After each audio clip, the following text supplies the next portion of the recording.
You know what these patterns are called now? Clean pain, dirty pain, emotional debt, erosion, governance, end of innocence, decision closure.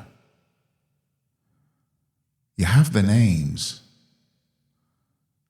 And tomorrow will look exactly like it did before.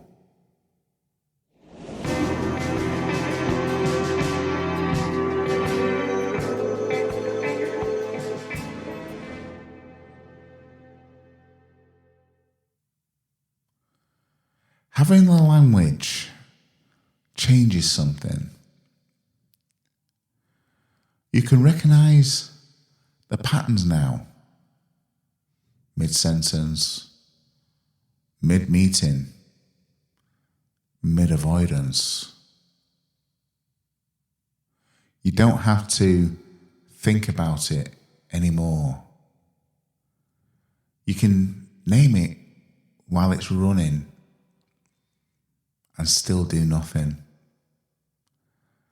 Because knowing isn't the same as moving.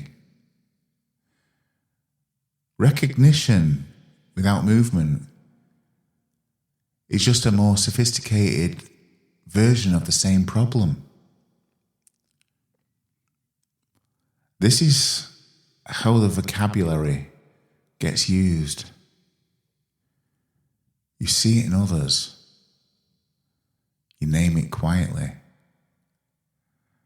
And you carry it as insight, as a lens, as something that marks you as different from the people who can't see it. You've had conversations about it.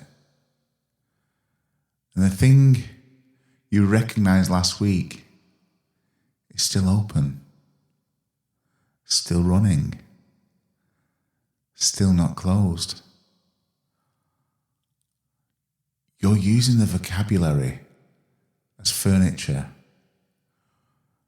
The vocabulary doesn't change anything. What you do with it does. It feels like progress. Knowing more feels like being more. You're not the person who couldn't see it. That feels like distance, like movement, like you've arrived somewhere. The comfort bargain just changed its name. And now knowing is the new comfort. Phase 1 was never about just insight. The vocabulary existed to remove the cover story, not to give you a new one. Once you can name clean pain, you don't get to call avoidance still processing.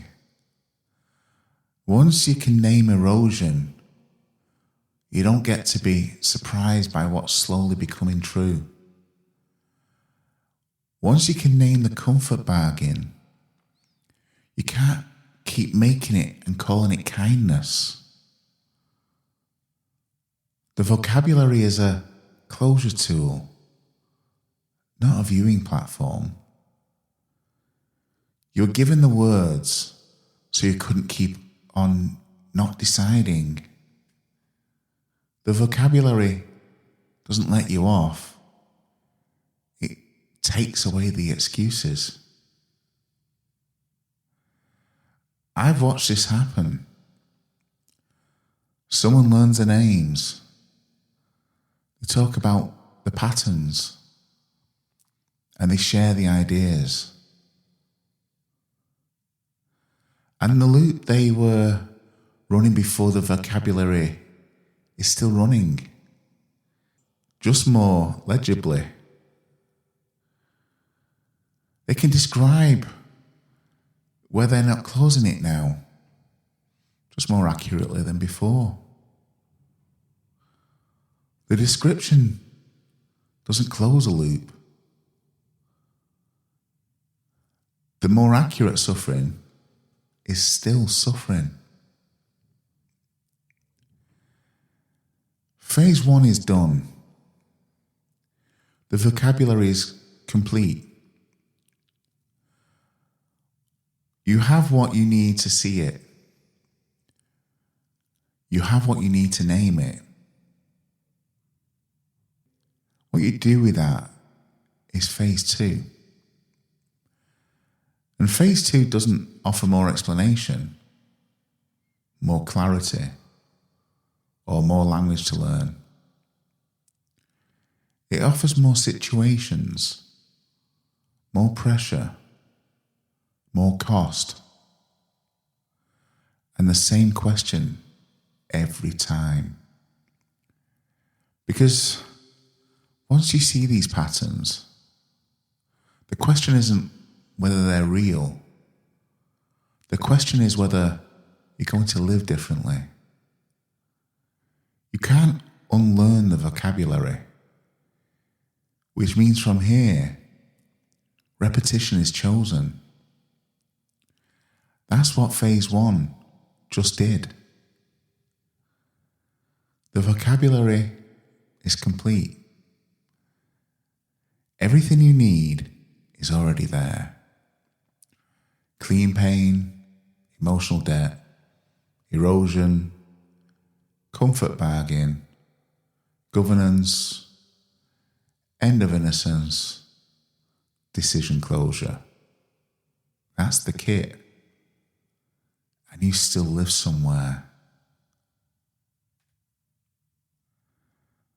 If you keep your life the same, after you can name the cost, what are you really protecting?